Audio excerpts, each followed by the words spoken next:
اگرچہ زر بھی جہاں میں ہے قاضی الحاجات، جو فقر سے ہے میسر توانگری سے نہیں۔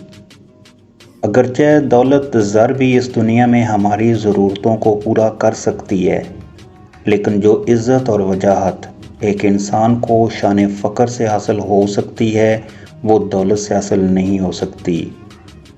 گویا مال و زر سے ایسے عظیم کارنامے سر انجام نہیں دیے جا سکتے جو فقر و درویشی کی بدولت سر انجام دیے جا سکتے ہیں۔ اگر جواں ہوں میری قوم کے جسور و غیور، قلندری میری کچھ کم سکندری سے نہیں۔ اگر مسلمان نوجوان اپنے اندر بہادری اور غیرت کا جذبہ پیدا کر لیں تو قوم مفلسی کے باوجود دنیا میں سکندری یعنی حکمرانی کر سکتی ہے۔ حکومت کے لیے دراصل دولت اور کثرت افراد درکار نہیں، بلکہ جسارت، حوصلہ اور غیرت دینی درکار ہے، یعنی دین پر مر مٹنے کا جذبہ۔ ایک اور جگہ پر علامہ اقبال فرماتے ہیں کہ غیرت ہے بڑی چیز جہان تگ و دو میں، غیرت ہے بڑی چیز جہان تگ و دو میں، پہناتی ہے درویش کو تاج سر دارا۔ سبب کچھ اور ہے تو جس کو خود سمجھتا ہے، زوال بندہ مومن کا بے زری سے نہیں۔ اگر دنیا میں مسلمانوں کا زوال ہوا تو وہ بے زری غریبی نہیں ہے، بلکہ اس کا سبب کچھ اور ہے جسے تو بخوبی واقف ہے۔ اسی خیال کو علامہ اقبال نے یوں بھی بیان کیا ہے کہ اے مسلمان تو کب تک غیرت دین کے بغیر زندگی بسر کرے گا؟ ایسی زندگی زندگی نہیں بلکہ موت ہے۔ اگر جہاں میں میرا جوہر آشکار ہوا، قلندری سے ہوا ہے توانگری سے نہیں۔ اے مسلمان، اگر دنیا میں میری عزت ہوئی ہے اور مجھے بلند مقام نصیب ہوا ہے اور میری صلاحیتیں نمایاں ہوئی ہیں تو یہ شرف مجھے توانگری یعنی کہ دولت مندی سے حاصل نہیں ہوا، کیونکہ دولت تو میرے پاس ہے ہی نہیں، بلکہ یہ عزت مجھے قلندری سے حاصل ہوئی ہے۔ فقر۔ علامہ اقبال کی رائے میں مسلمان کے زوال کا باعث یہ نہیں ہے کہ وہ بے زر بے دولت ہے، بلکہ یہ ہے کہ اس میں شان فقر نہیں پائی جاتی۔ خودی کی طرح اقبال نے فقر کو بھی بڑی اہمیت دی ہے، اور اس کا سبب یہ ہے کہ خودی کی تربیت اور اس کا مرتبہ کمال تک پہنچنا سب کچھ فقر پر ہی منحصر ہے۔ اب فقر کیا ہے، اس کو بھی سمجھ لیتے ہیں۔ فقر کے ایک معنی تو مفلسی کے ہیں۔ ایک حدیث شریف کا ترجمہ ہے کہ قریب ہے کہ مفلسی انسان کو کافر بنا دے، یعنی مفلسی انسان کو کفر کے قریب پہنچا دیتی ہے۔ فقر کے دوسرے معنی ہیں صرف اللہ پر بھروسہ کرنا اور دنیا سے بے نیاز ہو کر اپنی تمام حاجات اللہ کی درگاہ میں پیش کرنا۔ یہ وہ صورت ہے کہ مرد مومن پہلے دنیا فتح کرتا ہے، پھر اللہ کے لیے اس دنیا اور اس کی دل فریبی اور لذت پر لات مارتا ہے۔ اگرچہ روم اور شام، عراق اور ایران اس کے محکوم ہوتے ہیں، لیکن وہ بوریے پہ سوتا ہے اور پیوند لگا ہوا کرتا پہنتا ہے۔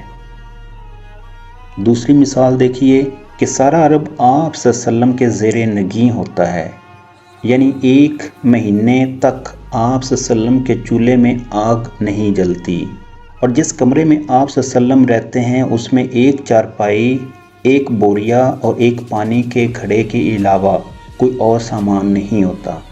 چنانچہ ارشاد ہوتا ہے الفقر فخری، میں اپنی شان فقر پر فخر کرتا ہوں، یعنی فقر میرے لیے باعث فخر ہے۔ یعنی جس طرح دنیا کے بادشاہ اپنی دولت، فوج اور طاقت پر فخر کرتے ہیں، میں اپنے فقر پر فخر کرتا ہوں کہ دنیا میں کسی کا محتاج نہیں ہوں، صرف اللہ کا محتاج ہوں۔ اقبال کے یہاں فقر کے معنی روح اسلام کے ہیں، اور یہی جوہر ہے جس کی بدولت خود ہی مرتبہ کمال کو پہنچتی ہے۔ اقبال فرماتے ہیں کہ قرآن پاک کا فقر ذکر و فکر کا اختلاق ہے۔ میں نے فقر کو ذکر کے بغیر کامل نہیں دیکھا۔ دھیان رکھنا، یعنی فقر دو چیزوں کے مجموعے کا نام ہے، ذکر اور فکر۔ ذکر کے معنی ہیں یاد کرنا، یاد رکھنا، ہر گھڑی مد نظر رکھنا، محبت کرنا، اطاعت کرنا، تعمیل احکام کرنا، فرما برداری۔ اور فکر کے معنی ہیں تدبر، سوچ بچار کرنا، غور کرنا، تعقل کرنا، سمجھنا، غور و خوض کرنا اور ادراک حقائق کرنا۔ یہ دو لفظ قرآن پاک کی سورہ آل عمران کی اس آیت سے ماخوذ ہیں۔ ترجمہ: صاحبان عقل وہ لوگ ہیں جو کھڑے، بیٹھے اور لیٹے، یعنی ہر حالت میں اور ہر وقت اللہ کو یاد کرتے ہیں، یعنی ہر حال میں اس کی اطاعت کرتے ہیں اور آسمانوں اور زمین کی پیدائش میں غور و فکر کرتے ہیں، اور اس غور و فکر کی بنا پر وہ بے اختیار یہ کہہ اٹھتے ہیں کہ اے ہمارے رب، تو نے اس کائنات کو بلا مقصد پیدا نہیں کیا۔ اقبال فرماتے ہیں کہ ایک فقر تو وہ ہے جس کی تلقین دنیا کے اکثر مذاہب کرتے ہیں، یعنی رہبانیت یا ترک دنیا۔ لیکن اسلام جس فقر کی تعلیم دیتا ہے وہ رہبانیت نہیں، بلکہ وہ ذکر اور فکر کے امتزاج کا نام ہے۔ یعنی مومن اللہ سے محبت کرتا ہے اور بوجہ محبت اس کے احکام کی اطاعت کرتا ہے، اور ساتھ ساتھ اپنی عقل خداداد سے کام لے کر کائنات میں غور و فکر کرتا ہے اور تحقیق سے کام لے کر عناصر پر حکمرانی کرتا ہے۔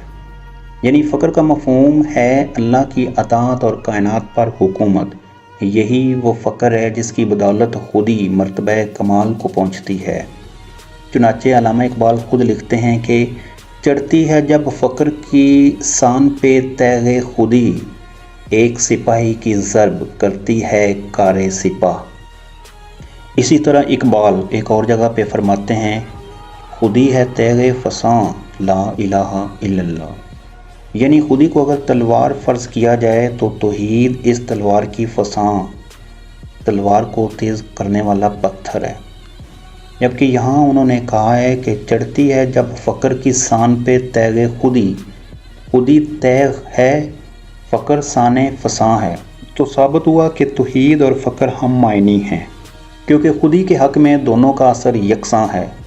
توحید بھی سان ہے اور فقر بھی۔ غور کیا جائے تو جب تک آدمی کے معنوں میں موعد نہ ہو اس میں شان فقر پیدا نہیں ہو سکتی۔ یعنی دراصل موعد اور فقیر مترادف الفاظ ہیں۔ دوسرے لفظوں میں یوں بھی کہہ سکتے ہیں کہ جب کسی مسلمان میں شان فقر پیدا ہو جاتی ہے تب وہ موعد کامل بن جاتا ہے۔